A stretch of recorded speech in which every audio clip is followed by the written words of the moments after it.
Hello everyone. Instant సప్లీకి diploma ఎవరెవరు eligibility, instant supply ఎగ్జామినేషన్స్లో fail అయితే next ఏంటి, అండ్ అలానే ఇన్స్టాంట్ సప్లీలో రాసిన ఎగ్జామ్స్ని నెక్స్ట్ అటెంప్ట్ చేయడానికి, ఇన్స్టాంట్ సప్లీ ఫెయిల్ అయితే మళ్ళీ నెక్స్ట్ అటెంప్ట్ ఎప్పుడు ఉంటుంది, ఈ 3 క్వశ్చన్స్కి ఆన్సర్ చేస్తాను. ఈ వీడియో మీకు యూజ్ అనిపిస్తే మీరు చూడండి, మీ ఫ్రెండ్స్కి ఎవరికైనా కావాలి అనిపిస్తే వాళ్ళకి షేర్ చేయండి.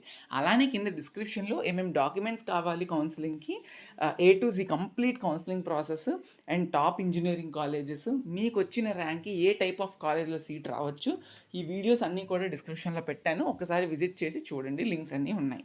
ఓకే, టెలిగ్రామ్ ఛానల్లో కూడా జాయిన్ అవ్వండి. So first, eligibility for AP diploma instant supply అంటే every year instant supply examination before ECET జరుగుతుంది. ఈ బిఫోర్ ఈసెట్ జరిగే ఇన్స్టాంట్ సప్లీకి ఎవరు ఎలిజిబిలిటీ అంటే, మీరు ఏ ఇయర్ అయినా గుర్తుపెట్టుకోండి, ఎవ్రీ ఇయర్ ఈసెట్ ముందు జరుగుతుందని చెప్పాను కదా, ఆ పర్టిక్యులర్ అకాడమిక్ ఇయర్లో చదివిన 5th సెమిస్టర్ సప్లిమెంటరీ ఎగ్జామ్స్ ఇందులో జరుగుతాయి. అర్థమవుతుందా?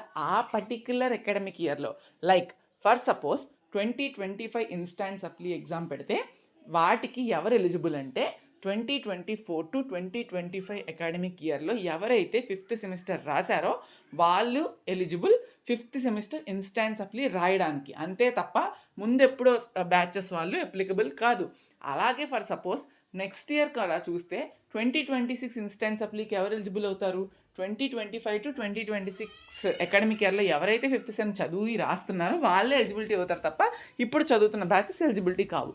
సెకండ్, ఇన్స్టాంట్ సప్లీలో ఏ ఎగ్జామ్ ఉంటుందంటే ఓన్లీ 5th సెమిస్టర్ ఎగ్జామ్ మాత్రమే జరుగుతుంది.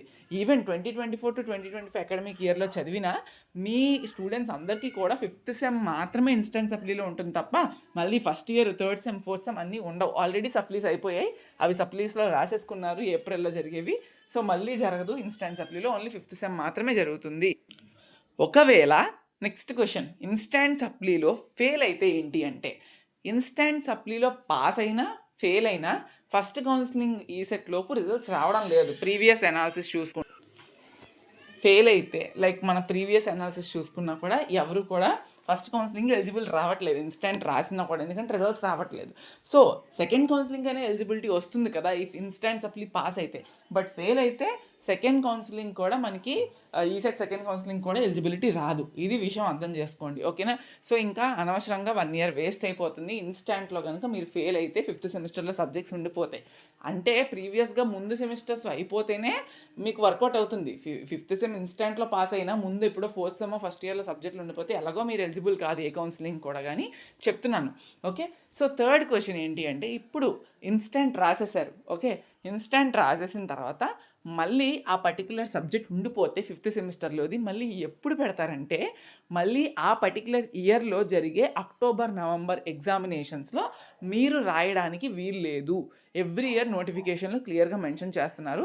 ఎవరైతే ఇన్స్టాంట్ సప్లీలో 5th సెమిస్టర్ ఎగ్జామినేషన్ ఈ 5th సెమ్ ఎగ్జామినేషన్ రాశారో వాళ్ళు మళ్ళీ అదే ఇయర్లో జరిగే October, November regular and supply ఎగ్జామినేషన్స్లోని ఎలిజిబిలిటీ ఉండదు.